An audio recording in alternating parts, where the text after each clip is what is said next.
It ain't over till it's over. The Supreme Court has ruled in favor of Taguig in a territorial dispute with Makati. But the devil's in the details in turning over jurisdiction of contested areas. The controversy has extended to the provision of public services and even the upcoming Barangay and Sangguniang Kabataan elections. From one territorial dispute to another, but this time on an international scale, Philippine and Chinese officials throwing barbs at each other over a supposed deal to pull out a grounded Philippine Navy ship from Ayungin Shoal, which serves as an outpost in the West Philippine Sea. Philippine officials deny the Chinese claim.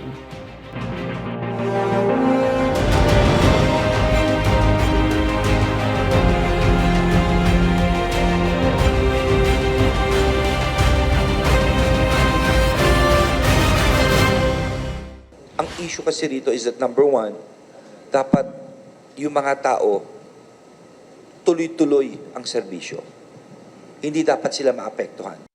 From the very beginning, we were actually respectfully requesting from the city of Makati to organize their transition team already. Handa na po yung transition team ng city of Taguig, pero talagang pinupush pa. Good evening, I'm Pio Ontiveros. Welcome to your weekly political appointment fix politics as usual. Our first guest tonight, the city mayor of Makati, Abby Binay. Mayor Abby, good evening. Thank you very much for joining us. Let's begin with this. In the past, there have been many instances where provinces are carved out of, new provinces are carved out of existing provinces, new cities and new towns carved out of new cities, of old cities and old towns. But it seems that this is the first time na parang ngayon lang nagkagera ng ganito over over Makati and Taguig. Can you tell us why this is so, you think? It's been a long and enduring legal battle between Taguig and Makati, and in fact the case is still ongoing with Pateros, so hindi pa nga rin tapos yung kaso with Pateros. So it's really not, we are respecting the decision of the Supreme Court, saying that it is now part of Taguig. Tama naman yung sinabi nyo kanina, the devil is really in the details. Very, very general kasi yung sinabi ng Supreme Court. So, there are a lot of questions that still needs to be answered. Because of the rippling effect of the decision of the Supreme Court. One academic and hypothetical question is, if I was a resident of one of the 10 barangays, does that mean I can no longer be the city mayor of Makati? Right. Are you a resident of one of the 10 barangays? Sembo, Good thing I am Comembo, not. East, Rembo, Membo. But imagine, Good thing you're not. Imagine if I... Yeah. Oh, diba? But imagine if I was. Yeah. Okay. Then that's another legal question. Yeah. That is not being answered by the 53-page decision of the Supreme Court. Okay. Well, there would be another or a twin legal question if your husband was also or is also a resident of any of those 10 barangays, because he is a congressman, representative of the 2nd District. Correct. Yeah. And unfortunately, we do have city councilors that are residents of the 10 barangays. What is now the effect to these elected city councilors? Again, it is not in the Supreme Court decision. Okay, so there's a lot hanging there. But like earlier, you said a while ago, and that's very correct, no? A long, enduring 30 years. Tagal na, 30 years for this talagang long-running dispute. Very quickly lang muna, no, before we go into all the details. So what is it about the Philippines ba na parang ang hilig-hilig natin sa wala tayong closure sa ibang bagay? There's so much unfinished business.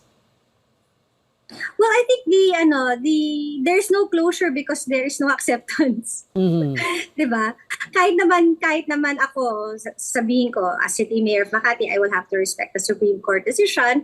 Unfortunately, the inhabitants in that area mahirap para sa kanilang tanggapin na nandun na sila sa Taguig. Oo, babalikan natin yung mga So, inhabitants. Yeah, we're going back to in a bit, no, yung mga inhabitants, the residents of those 10 or so barangays. But I wanted to ask you, naabutan ko pa kasi yung nung Fort Bonifacio was part of Makati. And all Yes. the EMBO, the enlisted men's barrios or enlisted men's barangays, because a long time ago, and for the young people watching, no, walang barangay, barrio pa nung una. And I remember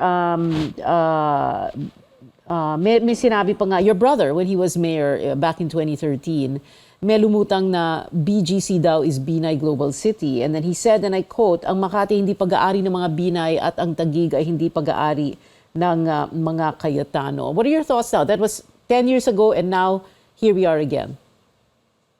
Diba?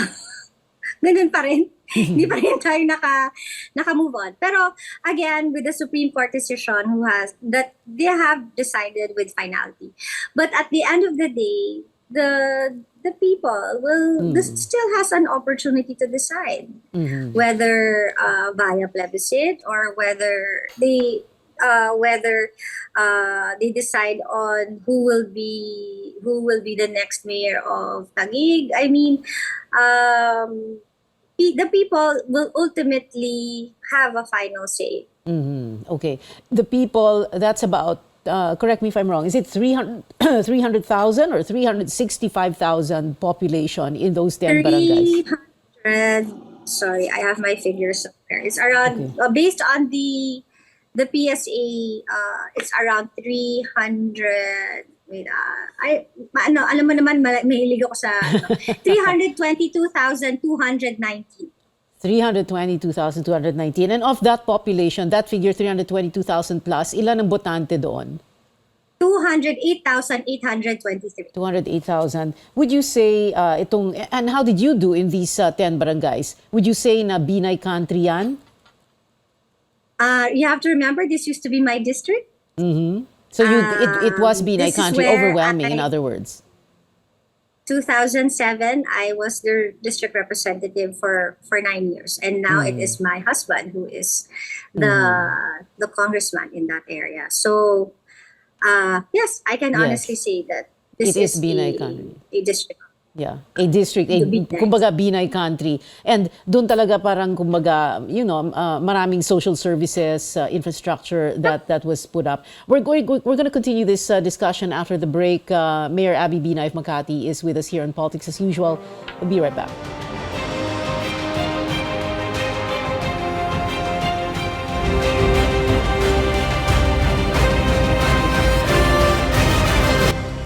Welcome back. This is Politics as Usual. Still with us, Makati City Mayor Abby Binay. Mayor Abby, I'm glad you brought up that issue about how the residents in those 10 barangays can make decisions, for a plebiscite or for whatever.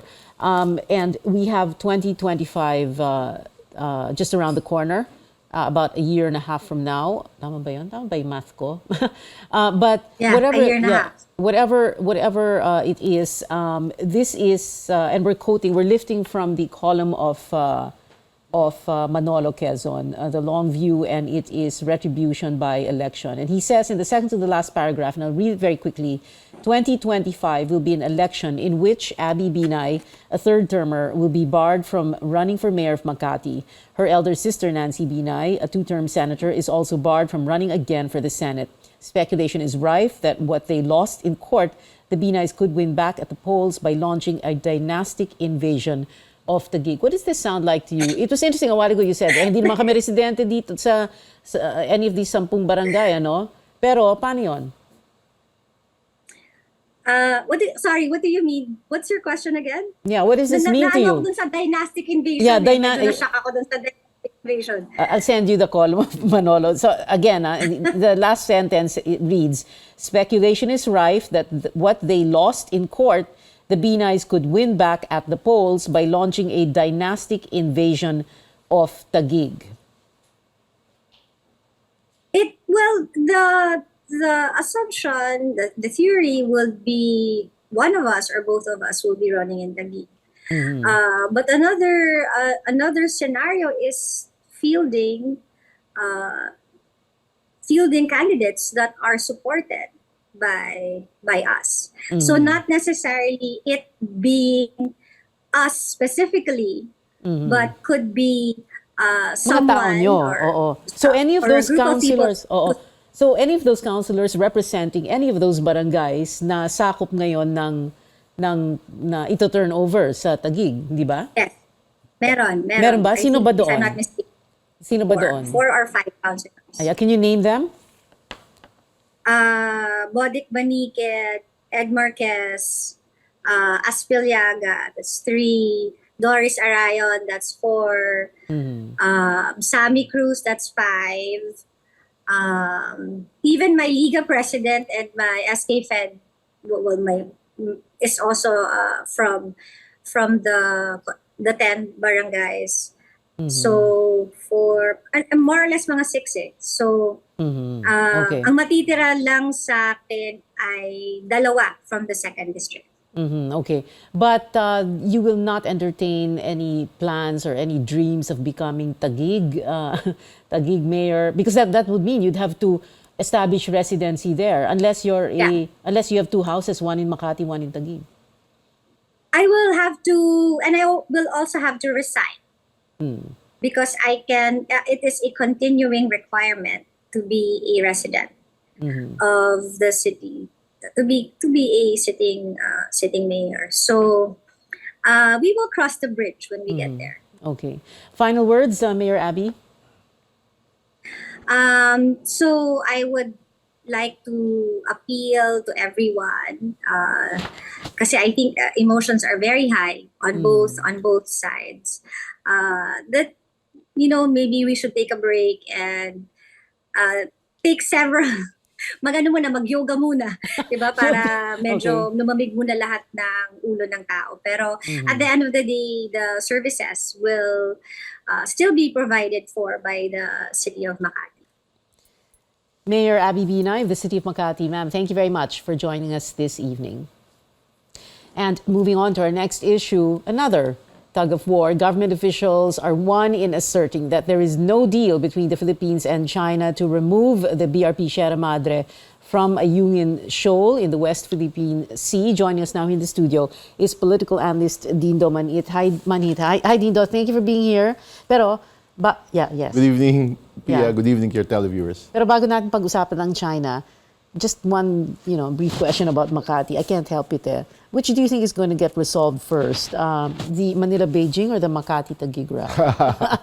I really wouldn't know. I think there's a rule of law in the Philippines. But with the case of the Beijing Philippines, there is supposed to be an international rules-based order.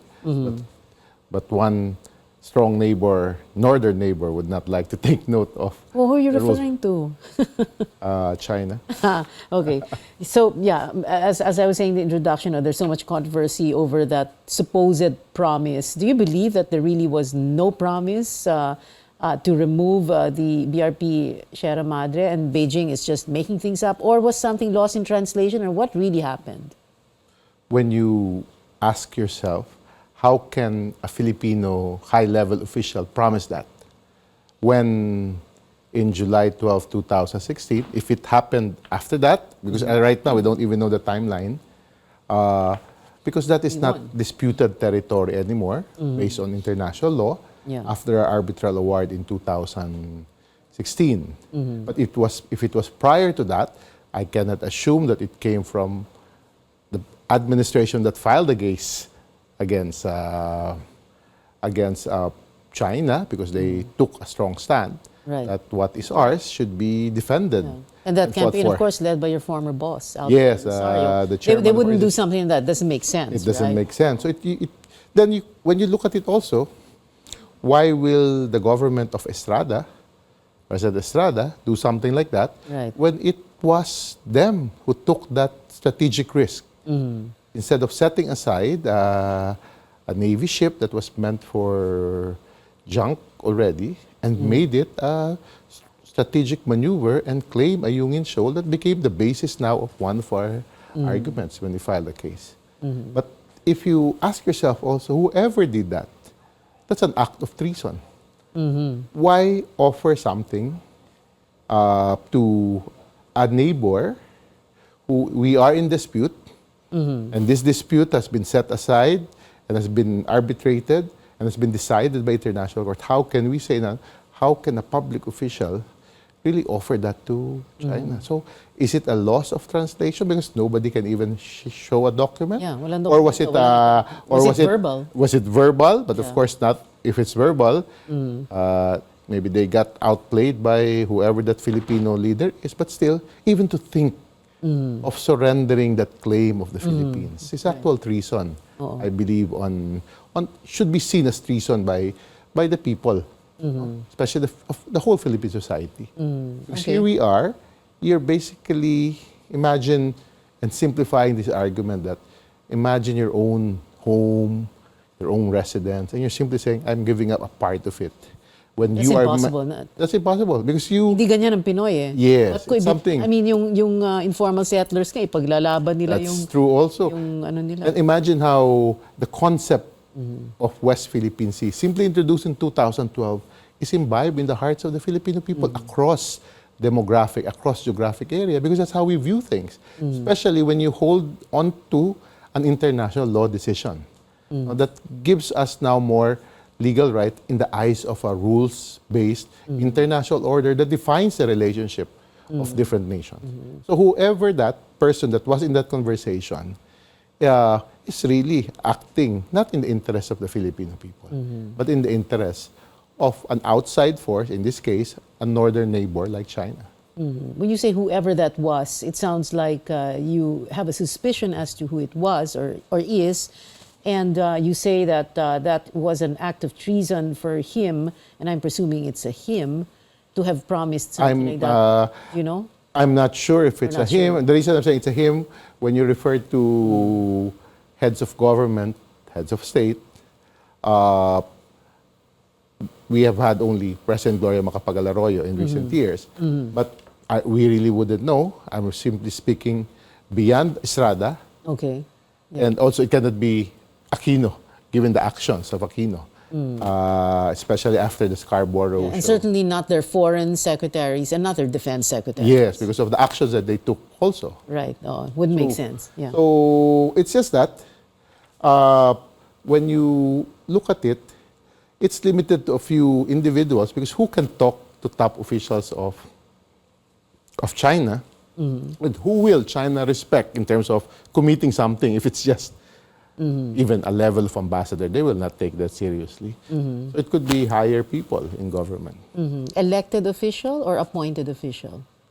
Even elected official has no right to say those things because this is within the purview of foreign policy. It's within the purview of the executive branch. We're going to have to take a very quick break. When we come back, just 2 more minutes with Dindo Manhit, and then we're going to speak to Attorney Ferdinand Topacio, the legal counsel for Arnie Teves, who was just expelled from the House of Representatives about 2 hours ago. More from our guests when we return. This is Politics as Usual.